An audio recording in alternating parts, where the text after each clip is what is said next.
जिंदगी बोझ लगती है मगर जीना तो पड़ता है ना।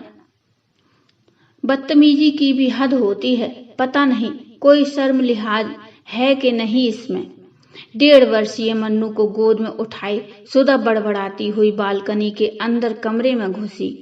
अरे क्या हो गया और ये इतना गुस्सा किस बात पर हो रहा है?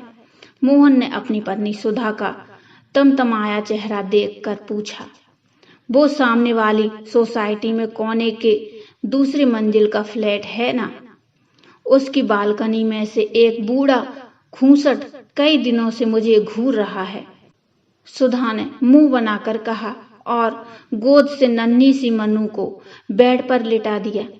ये बात सुनकर मोहन ने बाहर बालकनी में जाकर देखा तो सामने वाली सोसाइटी में एक सफेद दाढ़ी वाला बूढ़ा आदमी बालकनी में टहलता हुआ दिखाई दिया। लगता है कोई नया परिवार हाल ही में आया है, मोहन ने कमरे में जाकर सुधा से कहा, जो मनु को थपकियां देकर सुलाने का प्रयास कर रही थी। हाँ, यही कोई 15-20 दिन ही हुए हैं आए, पर मुझे बालकनी में सिवाय उस बूढ़े के कोई और कभी नहीं दिखाई दिया। जब देखो कभी कुर्सी डालकर बैठा मिलेगा तो कभी टहलता हुआ, मगर नजरें इधर हमारी बालकनी पर ही गड़ाए रखेगा बूढ़ा खूसट।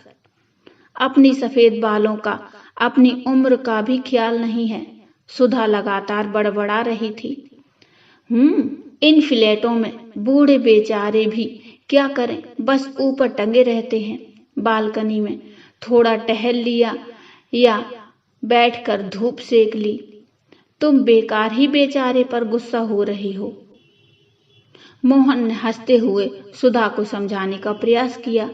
बेचारा, अकेले या मन्नू को लेकर जब भी बालकनी में जाती हूँ तो इस खूसट की नजरें इधर ही गड़ी मिलती हैं। और तो और, सुधा कहते कहते रुक गई। और क्या सुधा? मत पूछो, कल शाम तो इसने हद ही कर दी। ये मोबाइल लेकर खड़ा था और सच कहूं मुझे लगा इसने चुपके से मेरी फोटो भी ली है। क्या तुमने ये कल ही क्यों नहीं बताया मुझे? ये सुनकर मोहन को भी उस बूढ़े की इस हरकत पर गुस्सा आया। ठहरो, अभी जाता हूँ और लेता हूँ उस ठरकी की क्लास। रुकिए, मैं भी चलती हूँ।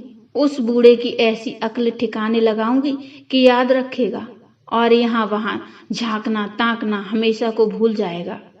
तभी काम वाली रमा वहां आ गई अपने काम निपटाने के लिए। अरे रमा, आ गई तू?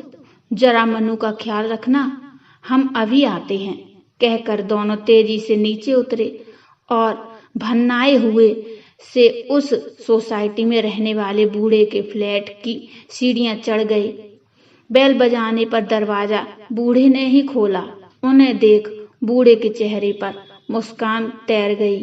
अरे आप, आइए आइए, अंदर आ जाइए। कमरे में नाम मात्र उजाला था। दीवार से लगे एक दीवान पर कोई लेटा था। दीवान की बगल में 2 कुर्सियां और 2 मोड़े रखे थे।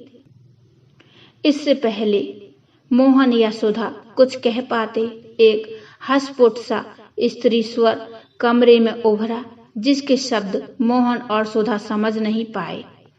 बूढ़े ने कमरे की लाइट जला दी तो कमरे की हर चीज साफ साफ दिखने लगी।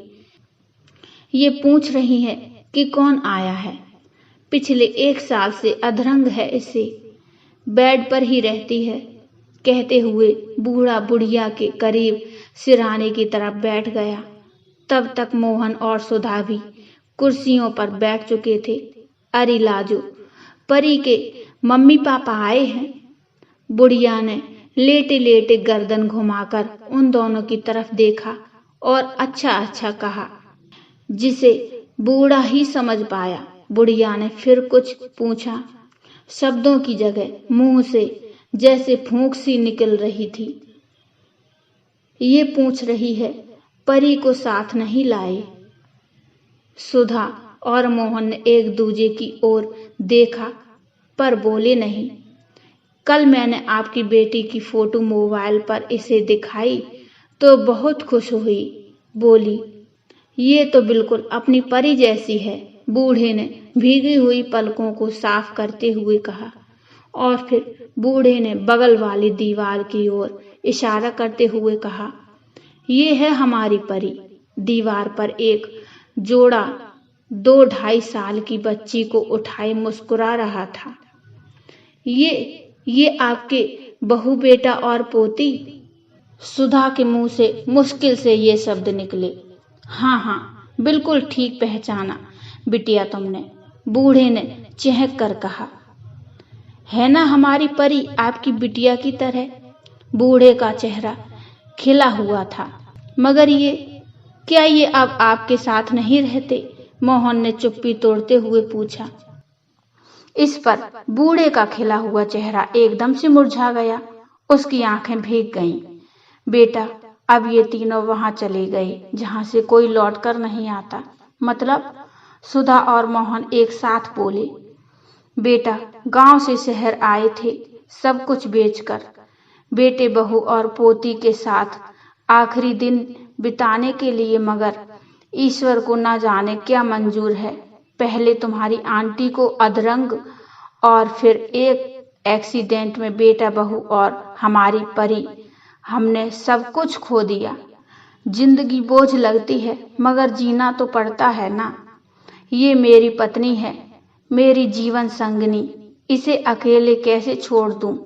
जी रहे थे कि यहाँ बेटे के फ्लैट में रहने आ गए, उस किराए के मकान से। किस्मत देखो, मुझे उस दिन बिटिया के हाथों में हमारी परी दिखाई दी तो यूं लगा जैसे किसी ने रेगिस्तान में किसी प्यासे को पानी दे दिया हो।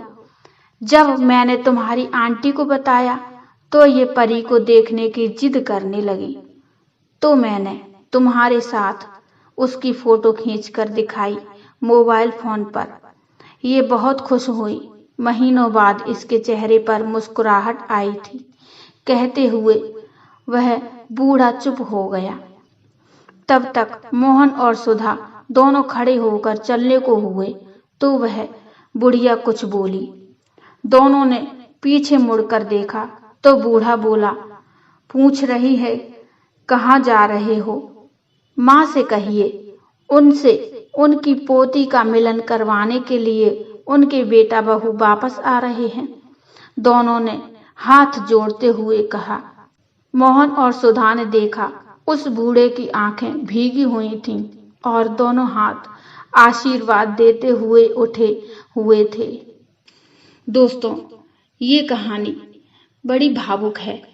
दोस्तों, ये कहानी आपको कैसी लगी मुझे कमेंट में बताइए। कहानी के बारे में अपने विचार भी मुझे कमेंट में बताइए। कहानी अच्छी लगी हो तो लाइक करिए और चैनल को सब्सक्राइब कर लीजिए। Thank you. जय श्री राम।